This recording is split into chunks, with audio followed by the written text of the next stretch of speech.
Hey everybody, Gabe here from TeamGenius Customer Success. Hope you're doing well. I've had a lot of questions coming around weights, so I wanted to cover all of the different options in scoring weights here in TeamGenius. So I'm in my TeamGenius account, and I can see, in my initial setup, I'm going to click on Setup on the left-hand side in my assessment.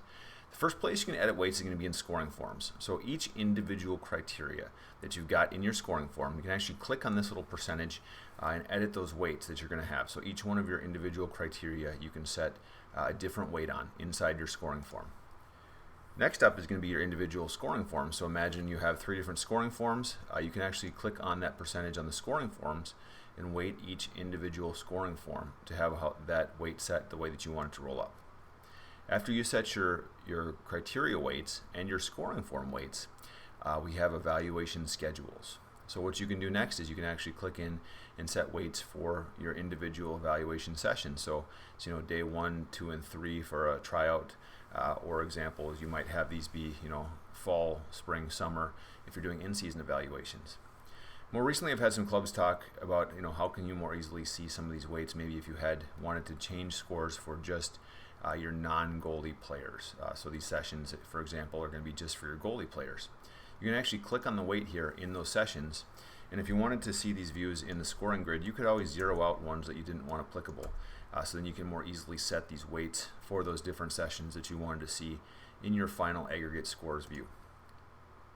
So different places here where you can set those weights and change them depending upon what you want to see in your scores view. So changing these session weights or setting them when you start your sessions will then lead us into results and player rankings.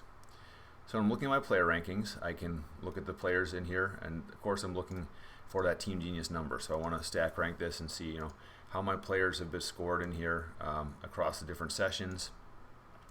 I can actually change the weights here too with an override. So say I want to look at day 1, which represents a very specific evaluation session.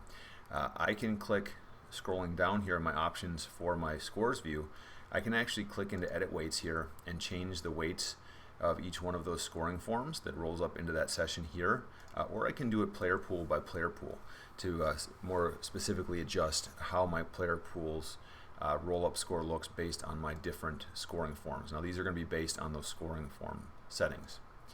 One of the final places here, or the final place where you can edit weights, is the evaluator. So I can actually click on evaluator weights and I can see every evaluator that put in scores. And maybe you've got 6 or 7 evaluators, and if I had a head coach versus an assistant coach, I could set one at 50%. Or if I had someone that had accidentally put in a score and I didn't want to see their score in there, I could set that person's weight to a 0, so it wouldn't actually affect that aggregate roll-up score. So hopefully this is helpful. This has been Gabe from TeamGenius Customer Success covering weights. If you need help, you can always email us, help@teamgenius.com, or when logged in, click the help button in the lower right-hand corner. Happy evaluating, everybody.